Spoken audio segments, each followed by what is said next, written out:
नमस्कार, आप देख रहे हैं मिरर मीडिया। मैं हूं अनुपम कुमार। बढ़ते हैं आज की सुर्खियों की ओर।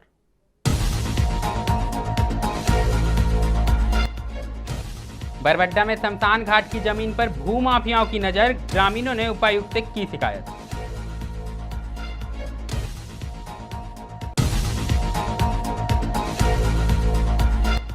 सदर अस्पताल में रोगी कल्याण समिति की पहली बैठक, मरीजों को बेहतर सुविधा देने को लेकर हुई चर्चा।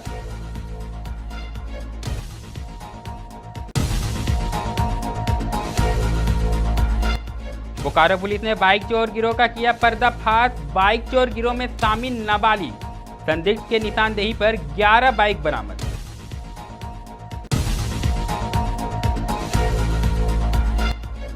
धनबाद पुलिस ने हथियार के साथ 3 अपराधियों को किया गिरफ्तार। लूट और छिनतई में रह चुके हैं शामिल। पाथरडीह कोलबासरी में आपराधिक घटना को अंजाम देने की बन रही थी योजना। बकरी ईद को लेकर बोकारो पुलिस ने एंटी राइट मॉक ड्रिल का किया आयोजन। उपद्रवियों से निपटने को लेकर दिखाई तैयारी।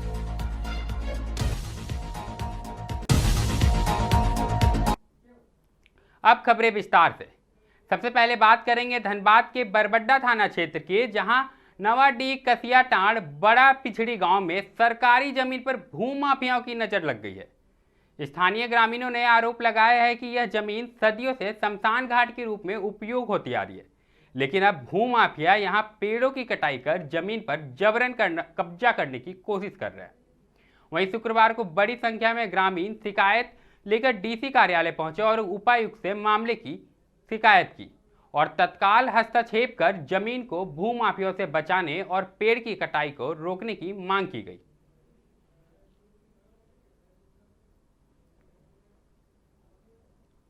हमारा ये समस्या है कि हम लोग नवाडी बस्ती से आए हुए हैं।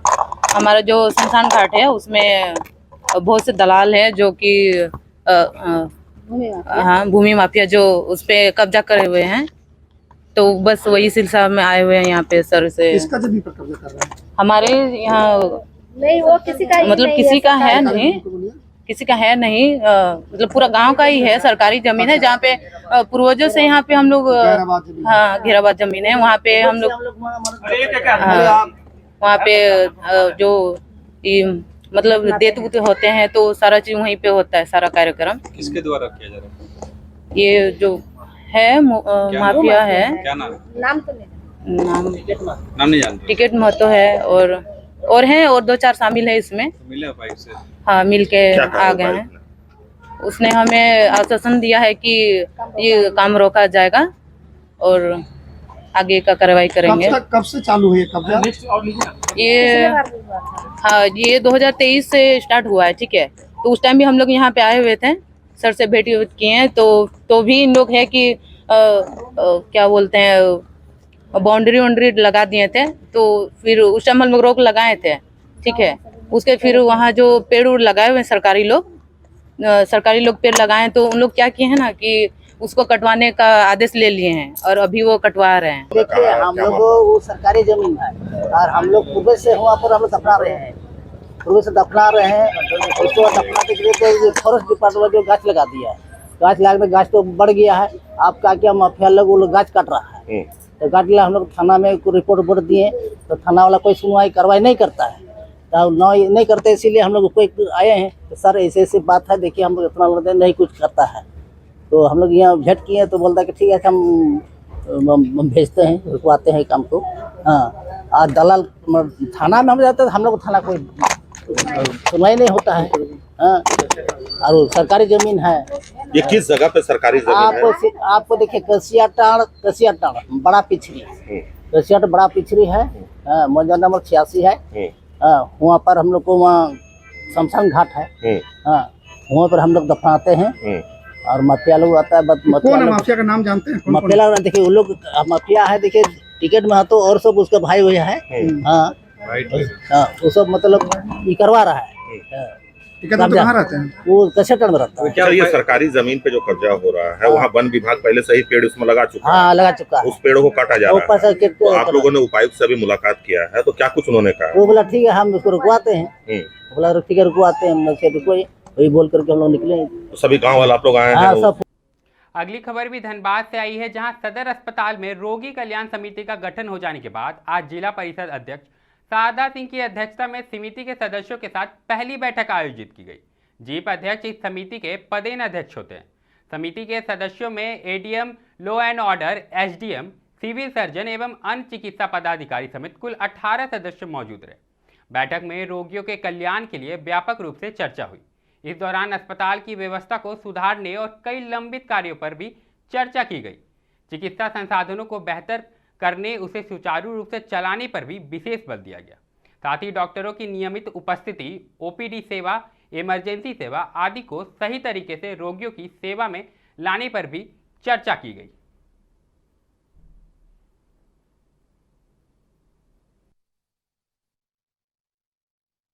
जो कि बहुत पहले हो जाना चाहिए था, लेकिन रोगी कल्याण समिति की गठन नहीं हुआ था, जिसके कारण ये बैठक शुरू नहीं हुआ था। आज पहली बार धनबाद में रोगी कल्याण समिति की बैठक हुई है। इसमें बताया गया कि रोगी कल्याण समिति क्या होता क्या है, कैसे ये फंक्शन करेगा, उसके बारे में चर्चा हुई।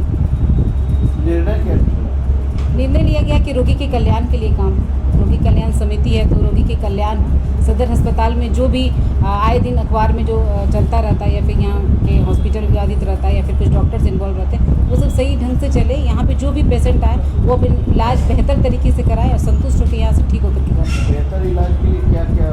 जी, अभी इन्होंने बताया कि इनके पास कुछ मशीनें नहीं हैं जो कि जरूरी होना चाहिए, उसके बारे में कहा। कुछ हॉस्पिटल का इंफ्रास्ट्रक्चर के बारे में इन्होंने बताया और इस तरह दवाइयाँ कहाँ से उपलब्ध, उसके बारे में चर्चा हुई कि जो भी चीज़ यहाँ आना चाहिए रोगियों के लिए, जिसकी कमी है कि किस कारण के इलाज के लिए परेशानी हो रही है, उस चीज़ों का यहाँ चर्चा हुआ कि जिसकी भी ज़रूरत है उसको लाया जाए और पूर्व से वो क्यों फंक्शनल नहीं है, क्या कारण है जिसके कारण वो नहीं चल रहा है मशीन, उस पर बातचीत हुई है।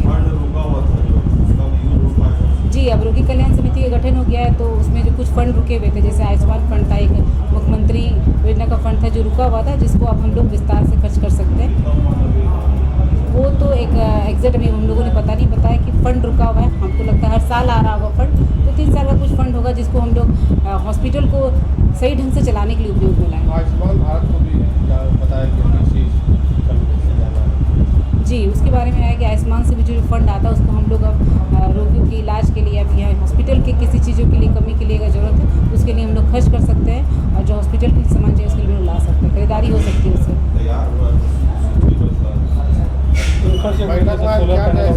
सामने आई कि यहाँ सबसे पहले 3 फेज में लाइन नहीं है, जिसके कारण जो बच्चों का आईसीयू है उसका फंक्शनल नहीं हो पाया है। वो बहुत सारे इक्विपमेंट हैं जो बिजली की वजह से नहीं हो पाया, उसका दिया गया। कहीं सोलर लाइट की कमी बताई गई है कि लाइट नहीं तो अंधेरा हो जाता है अगर लाइट अचानक चला जाए हॉस्पिटल में, उसको लेके आए।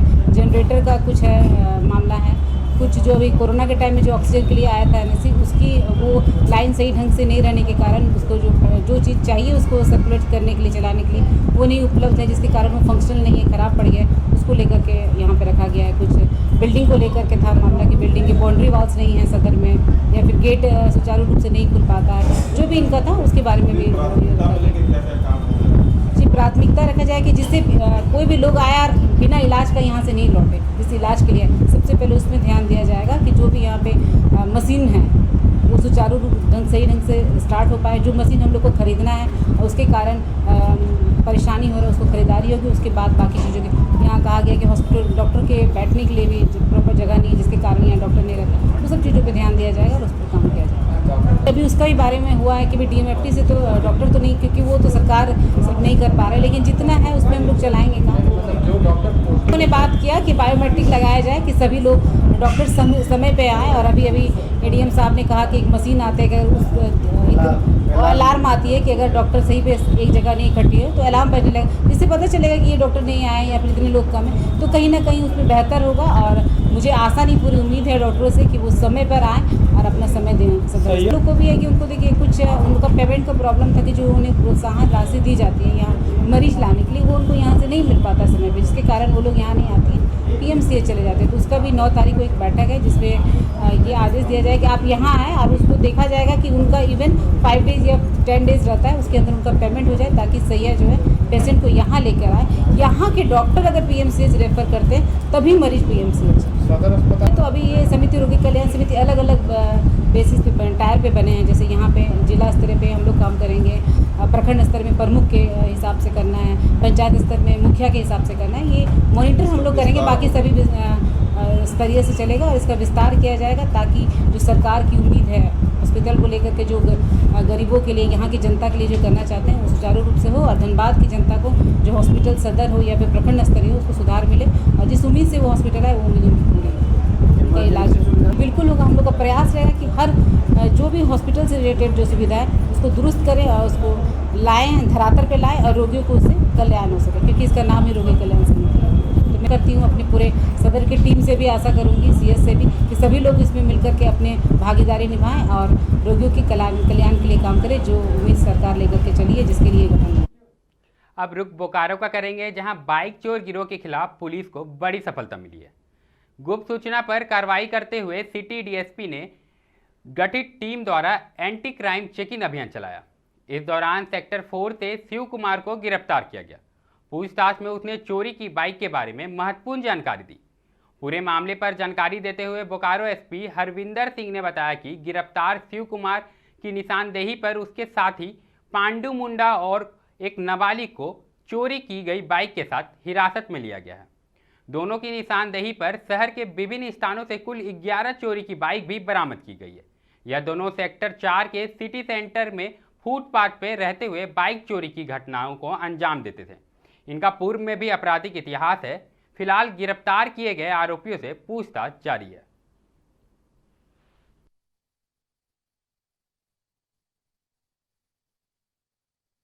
कल हमें सूचना प्राप्त हुई थी कि कुछ चोर जो हैं वो चोरी का प्लान कर रहे हैं, कुछ एरियाज़ में रेकी कर रहे हैं। उसी सूचना के सत्यापन और आवश्यक कार्रवाई हेतु जो है संबंधित जो हमारे DSP हैं और जो थाना प्रभारी हैं उनको सूचना दी गई थी कि इस पर जो निगरानी रखें और एंटी क्राइम चेकिंग जो है स्ट्रेटेजिक पॉइंट्स पे लगाएं। तो उसी चेकिंग के क्रम में कुछ इनको एक सस्पिशियस एक ग्रुप एक आदमी दिखाई दिया अपनी बाइक पे। उससे जब पूछताछ की गई तो पता चला कि वो एक व्यक्ति है जिसका नाम शिवा कुमार नाम है, जो कि आपका सेक्टर 4 का ही रहने वाला है। स्थायी पता उसका पुरुलिया है, थाना जयपुर। तो उसने अपना बताया कि वो मतलब एरिया में जो है घूम कर बाइक्स चोरी करता है। तो उसकी रिकवरी पे उसके निशानदेही पर जो है कुछ बाइक्स रिकवर की गई और उसके द्वारा बताया गया कि उसका जो साथी है जिसको वो फर्दर आगे वो चोरी करके बेचता है, वो उसका नाम बताया उन्होंने पांडु मुंडा। तो जिसको अगेन छापामारी करके उसको गिरफ्तार किया गया। फिर उसको जो है उसकी निशानदेही पर कुछ और बाइक्स रिकवर करी गई और उन्होंने बताया कि एक जो है एक बालक जो है आपका 18 वर्ष से कम का है, जुवेनाइल, जो वो भी उनकी गैंग में शामिल है। तो इन सभी को जो है वो किया गया है। दो शिवा कुमार पांडु मुंडा को जो है अरेस्ट किया गया है और जो बालक है उसको निरुद्ध किया गया है और 11 बाइक्स जो है लगभग चोरी की रिकवर की गई हैं। इसके अलावा इन दोनों का ही आपराधिक इतिहास भी पाया गया है, जो कि मोस्टली चोरी संबंधित कांड से रिलेटेड है। धनबाद पुलिस ने लूट और छिनतई के अपराधियों को गिरफ्तार किया है। अपराध के खिलाफ धनबाद पुलिस जीरो टॉलरेंस नीति पर कार्य कर रही है और इसी के खिलाफ पाथरडीह थाना क्षेत्र के पाथरडीह कोलबासरी में छापेमारी कर 3 अपराधियों को गिरफ्तार किया गया है। उनके पास एक पिस्टल 9 mm एवं 2 जिंदा कारतूस के साथ गिरफ्तार किया गया है। गिरफ्तार अभियुक्तों में प्रिंस कुमार सिंह, नेपाल बावरी और सन्नी सिंह शामिल हैं। पूरे मामले पर जानकारी देते हुए सिटी SP ऋत्विक श्रीवास्तव ने बताया कि सन्नी सिंह नवादा, बिहार का रहने वाला है और पूर्व के वर्षों में 2019 में डकैती को भी अंजाम दे चुका है। वहीं साइबर कांड में भी जेल जा चुका है। तीनों किसी आपराधिक घटना को अंजाम देने की योजना बना रहे थे, जिसके बाद गुप्त सूचना के आधार पर छापेमारी कर इन्हें हिरासत में लिया है। फिलहाल इनसे पूछताछ जारी है। सिंह शामिल है। तो सर्वप्रथम पुलिस के द्वारा सुमित बावरी एवं प्रिंस कुमार सिंह को उठाया गया, जिनकी निशानदेही पे उनके द्वारा बताया गया कि जो हथियार है वो सनी सिंह के पास है। वही इनकी निशानदेही पे सनी सिंह और सभी के घर से ये हथियार हम लोगों को मिला है और 2 जिंदा कारतूस भी मिले हैं। हथियार कहाँ से सर ये लोग? ये सनी सिंह के घर से हथियार मतलब प्राप्त हुआ। तो ये पूछताछ में पता चला सर कि हथियार कहाँ से उपलब्ध कराए गए थे लोग? वो अभी पूछताछ जारी है ना, रिमांड पे भी लेके हम लोग पूछताछ करेंगे। लेकिन साथ ही साथ ये गौरतलब बात ये है कि इसमें सुमित बावरी जो है वो पूर्व में भी आपराधिक इतिहास रहा है, पूर्व में भी चोरी का घटना का मतलब इन्होंने कारित किया है। साथ ही साथ जमशेदपुर में हुए कुछ मामलों में भी इनकी संलिप्तता पाई गई है, तो उस पर अनुसंधान अभी और आगे का कार्रवाई जारी है। अभी वारदात करने के लिए कुछ अंजाम देने लायक था ये, क्या कुछ सोच रहा था? कहीं को अंजाम देने की स्थिति में था? जी, वैसा तो इन्होंने खुलासा नहीं किया है, लेकिन अब क्योंकि इनके द्वारा हथियार रखा गया था तो हो सकता है कि मे बी अभी नहीं तो महीने 2 महीने बाद इनके द्वारा मतलब दिया जाता, अंजाम दिया जाता। और पूछताछ में ये बताया कि आरोप रखने का मकसद क्या था? देखिए क्या होता है, ये अपराधी हैं और जनरली रंगदारी, छिनतई इस टाइप के क्या होता है कांड में संलिप्त रहता है। तो जनरली उस एरिया में आप खुद भी जानते हैं कि क्या होता है, रंगदारी करने हेतु लोगों के द्वारा आर्म्स का प्रयोग किया जाता है। तीनों का एक इतिहास है या सर किसी एक का? सुमित का तो है, डेफिनेटली है ना, पूर्व में भी। देखिए सर, सन्नी सिंह को या सन्नी का भी, सन्नी सिंह का सर डकैती का केस है झरिया में। देखिए सन्नी सिंह का भी क्या होता है वहाँ पे। तीनों का अपराधी के इतिहास रहा। सर ये कहाँ से इनका सप्लाई हुआ था, कैसे इनके पास आम पहुंचा, इसकी क्या कुछ जानकारी मिल पाई? ये इन्वेस्टिगेशन के दृष्टि से बहुत महत्वपूर्ण है, तो उसको हम लोग रिवील नहीं कर सकते। पाटली का सर, यूपी का, बिहार का, तो क्या प्रज्ञा है ये? जी नहीं, रहने वाले तो वो लोग वहीं के हैं, है ना, इनका मतलब पैतृक निवास जहाँ भी हो, लेकिन रहे तो पैतृक मतलब वो पाथरडी में ही रह रहे थे। गैंग पूरा तो नहीं बोल सकते, लेकिन हाँ दूसरे गैंग के साथ भी संलिप्तता है इन लोगों की। पिछले दिनों जो सर डकैती जो अंतर्राज्यीय पकड़, क्या उस गैंग से भी जुड़ा? नहीं, उससे कोई भी जुड़ाव नहीं है इन लोगों का, वो बिल्कुल ही अलग गैंग था, उससे इस गैंग का कोई जुड़ाव नहीं। इसमें इतना ही लोग के साथ और भी लोग? ये अभी निकल ही रहा है, कुछ लोग और हैं, लेकिन वो धीरे धीरे मतलब निकल के सामने आएगा। ये लोकल लूट और छिनतई गिरोह है एक तरह से। लोकल लूट छिनतई जो यहाँ पे भी क्या होता है कार भी संलिप्त हैं और बाहर में भी संलिप्त हैं। पुलिसिया पूछताछ में कुछ बताया होगा सर लोग? और ये पहले से मैंने जैसा कि कहा, पहले से भी क्या होता है इनके आपराधिक इतिहास दर्ज रहा है ना। सुमित बावरी हुए चाहे कोई और हुआ। टाटा में किस तरह की घटना को अंजाम दिया? छिनतई तो ये अंतर जिला छिनतई गिरोह एक तरह से मान सकते हैं। यस, उन लोगों के कांटेक्ट में तो डेफिनेटली थे। अगली खबर भी बोकारो से आई है। बकरी ईद को लेकर बोकारो पुलिस ने सुरक्षा तैयारी को पुख्ता करने के लिए सेक्टर 12 स्थित पुलिस लाइन मैदान में एक एंटी राइट मॉक ड्रिल का आयोजन किया। इस मॉक ड्रिल में जिले के SP Harvinder Singh, city DSP Alok Ranjan और मेजर प्रणव कुमार सहित कई अधिकारी मौजूद रहे। एसपी हरविंदर सिंह ने खुद मॉक ड्रिल की निगरानी की और जवानों को दिशा निर्देश दिए। उन्होंने खुद रबर बुलेट का प्रयोग करते हुए अभ्यास में भाग लिया। मॉक ड्रिल के दौरान उपद्रवियों और सुरक्षा बलों के बीच टकराव की स्थिति को दर्शाया गया ताकि किसी भी आपात स्थिति से निपटने के लिए फोर्स तैयार रहे। एसपी ने कहा कि बकरी ईद को लेकर पुलिस पूरी तरह से सतर्क है।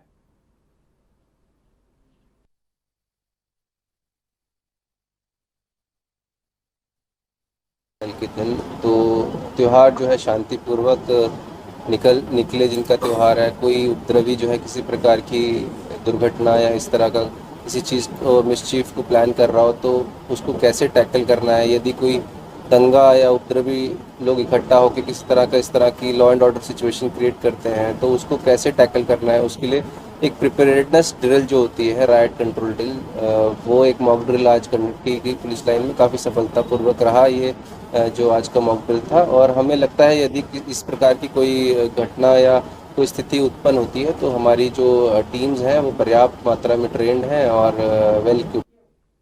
बोकारो के तेनू घाट में रेड क्रॉस सोसाइटी बोकारो के तत्वाधान में सिंचाई विभाग के गेस्ट हाउस में 1 दिवसीय रक्तदान शिविर का आयोजन किया गया। इस शिविर का नेतृत्व बेरमो अनुमंडल पदाधिकारी मुकेश मछुआ ने किया। शिविर में गोमिया, पेटवार और कसमार जैसे क्षेत्र से आए दर्जनों लोगों ने स्वेच्छा से रक्तदान किया। एसडीओ मुकेश मछुआ ने लोगों को रक्तदान के महत्व से अवगत कराते हुए कहा कि यह सबसे बड़ा मानव सेवा का कार्य है। उन्होंने कहा कि रक्त किसी फैक्ट्री में नहीं बनता, इसे केवल मानव शरीर से ही दान द्वारा प्राप्त किया जा सकता है। ऐसे में प्रत्येक व्यक्ति को समय समय पर रक्तदान कर किसी जरूरतमंद की जान बचाने में सहयोग करना चाहिए।